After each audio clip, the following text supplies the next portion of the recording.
ne se fait sans qu'il ne commence par un rêve,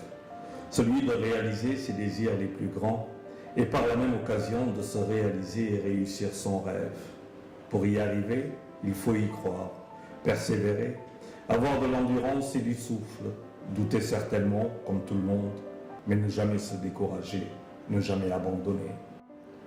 Tel est le secret de la réussite, à laquelle s'associe bien sûr des compétences et à coup sûr un brin de leadership, si ce n'est le leadership tout court. Yankhoba Ndiaye le sait. Bien que jeune, en situation de handicap, il n'en est pas moins un leader. Du haut de ses 20 ans et quelques, sur sa chaise volante, il rêve de se faire un nom sur le grand écran, comme sa maman, Marième Gueye Ndiaye. waaw mën nañu wax loolu de parce que ci milieu cinéma bi laa nekk depuis 92 ba léegi alhamdulilah mais moom infographie laa bëggoon mu def la doon def sax au Média Centre de Dakar mais il s'est trouvé que Moussa Touré le grand cinéaste nekk seen formateur nekk seen directeur pédagogue man xaw ma ko woon sax après benn jour rek la ma woo ni ma mais yow waxoo ma ni woon sa doom mi ngi fii ainsi de suite jeex na après mu suivre filière boobu benn jour mu ñëw mu ne damay def film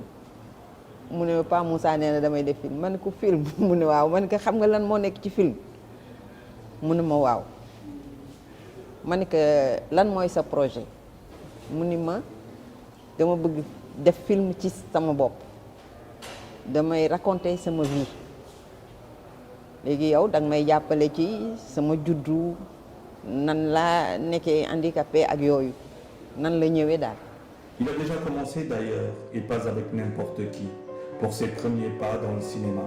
Moussa Touré, écrivain, cinéaste, producteur, technicien, l'a aidé à réaliser son premier film. Vous savez, moi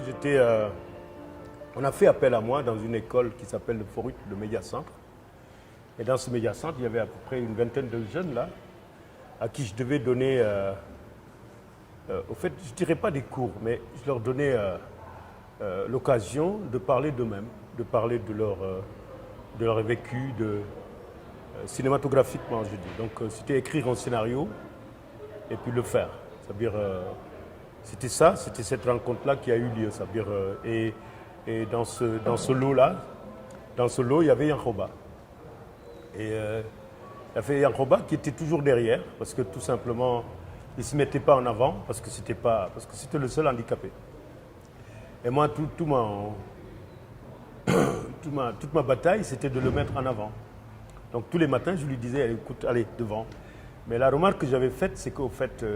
j'avais remarqué que parmi les élèves, il était celui qui avait le plus de vécu et qui, au fait, savait comment raconter. Il avait l'idée de comment raconter son vécu. C'était un des élèves qui avait mieux compris cela. Alors Yankhoba, tu peux parler de comment on s'est rencontrés aussi, hein? Oui. Bon, ñi ngi xamante au Média Centre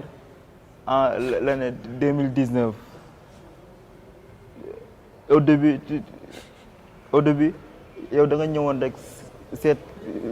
si directeur bi fa lañ tase. Après l'année 2020 après ci nga ñëw carrément au Média Centre pour defal ñu cours. Mais cours bi yow ba nga ñëwee ci nga ma jàngal lu ñuy defee film ba ma def sama benn projet de film. Mais au fait, je pense que c'était pas juste des projets, mais parce que pour arriver sur ce projet, il était nécessaire de garder un processus. Ça veut dire que tu allais faire des enquêtes. Il y a eu un journaliste qui est passé vous voir, vous apprendre comment on allait enquêter. Il y a eu des caméramans qui sont venus aussi vous montrer aussi comment faire la caméra, le son. Et puis après, surtout, comment écrire aussi un scénario, comment écrire un projet. Et pour cela, j'ai écrit j'ai écrit mon projet qui s'appelle c'est dans l'esprit mais en wolof affaire bi ci xel la mais dans le film j'ai raconté ma vie, comment je vis avec ma famille, avec les gens.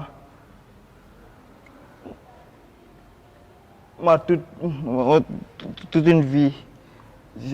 j'ai raconté je l'ai raconté dans le film. Parce que dama xam ne samay waajur ñoom dañ ma gën a jege ba pare jàppale ma wanewuñu ni ki handicapé la rek naa ko bàyyi mu dem ak sagom dañ ma jàppale ci côté bu nekk surtout sama yaay moom depuis sama juddu mi ngi may toppatoo ba jusqu'à présent d'être handicapé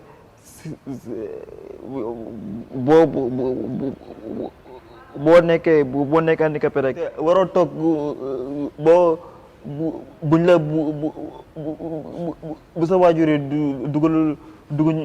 dugaluñ la école wala dugaluñ daara yow waroo toog rek croiser bras du matin au soir nga nekk seen kër te doo def dara da ngay yeew te di xoole rek da nga war a toog say waajur expliquer leen li nga bëgg a def ñoom buñ la ci mënee jàppale ñu jàppale buñ la ci mënul jàppale ñu xam li ñuy def loolu moo gën a poussé pour que ma def film bi te film bi dama ko def ci man maa nekkoon réalisateur bi en même temps l'acteur. Quoique difficile de faire face aux difficultés liées au handicap, Béli Ndiaye n'abdique pas, tout comme la mère. Yankoba est intelligent et n'abandonne jamais. L'ancien élève du centre d'appareillage Talibou Dabo, fondé au début pour les enfants handicapés, ce qu'ils gagneraient à rester d'ailleurs. mën nañu wax ne que au départ xaaruñu ko woon parce que Yankoba Ndiaye cycle am yëpp mi ko defee Talibou Dabo maternelle ba seconde ba BFM bon bi ma BFM nag problème boobu mënul woon continuer parce que xam nga njàng yi moom am foo xam ne il faut mu xaw ko arrêté tuuti donc bi ñu demee ba ci biir ñu waxtaan ceeg moom laaj ko nag lan la bëgg a def waaw mu gis ne que yaayam moom it mi ngi ci domaine cinéma mu ne man daal defe naa ne sama xel daam mooy def cinéma donc pour def cinéma aussi il faudrait que nga am base bi tuuti ak fondamentaux yi bon ci la yaayam xalaatee daal comme quand benn école bu ñuy wax média centre mu dugal ko foofu donc fa la defee formation ba génn donc disons daal que buggum cinéma bi foofu la jógee xam naa relation bi yaayam am ak yenn cinéaste moo taxoon daal mu ne daal que xam naa dañ ñàkk aussi ñu ko mën a jàppale pour mu mën a def rêve bi nga xam ne moom la bëgg réaliser muy def mu nekk cinéaste. Comme Moussa Touré, Christian Goudiaby, manager de handicap talent, croit en Yankoba Ndiaye.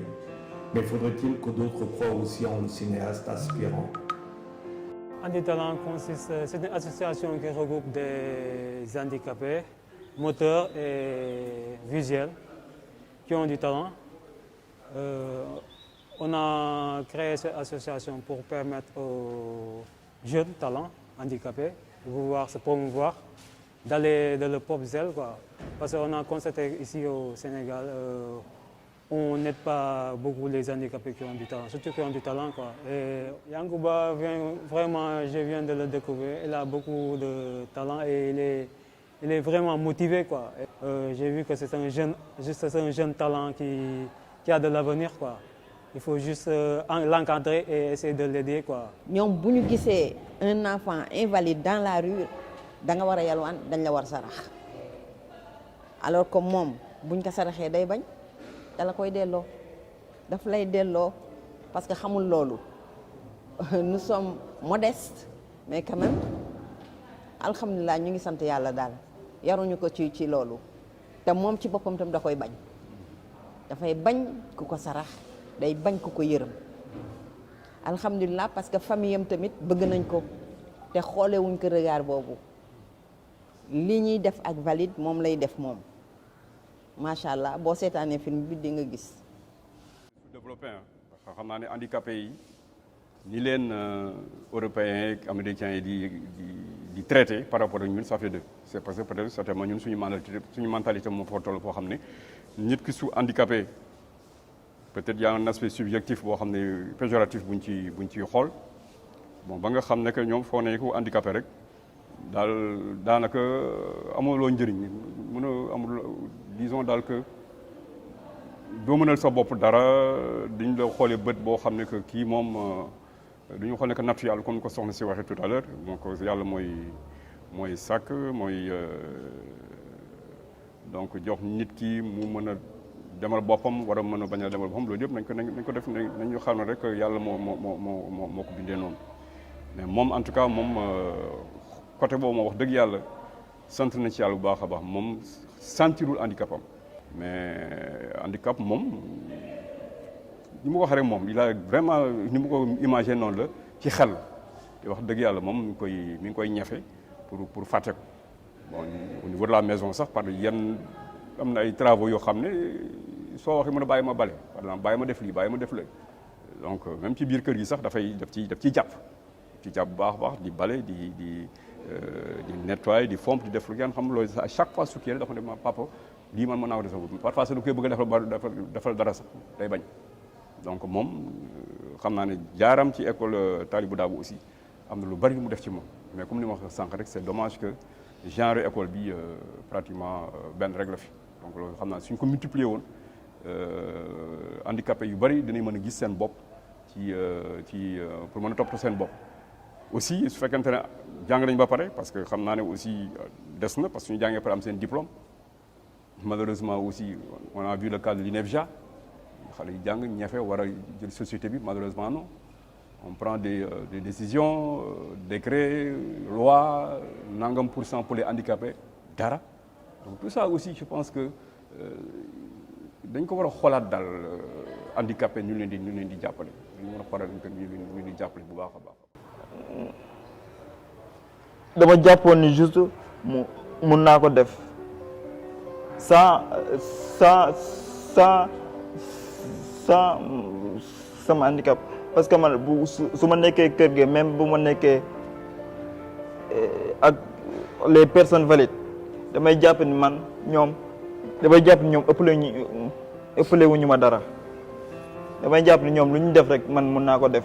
Qu'est-ce qui a été un peu lan moo gënoon difficile pour processus boobu yëpp nga egg si ça veut dire commencer jàng ba egg ci benn film lan moo gënoon difficile pour yow pour loolu. lan moo gënoon difficile bon su fekkee am naa lu ma ci jàpp samay depuis ba ma jógee centre Talibou Dabo maa ngi nekk ba ma ñëwee média centre sama déplacement ci la gënoon metti mais dama ko ñafe mais Père Moussa ba mu ñëwee wax ni ma da ngay def benn projet ci laa commencé xalaat ma samay déplacement média centre ba Grand Mbao centre Talibou Dabo ba Grand Mbao la difficulté yooyu la laa ci doon dul après ci laa toog xalaat ak li ma doon gën a nekk kër ga ak samay waajur ci laa bind scénario bi. Reste maintenant à voir le film de Niankhoba. Paraît qu'il est dans la boîte, mais ça, c'est un autre film.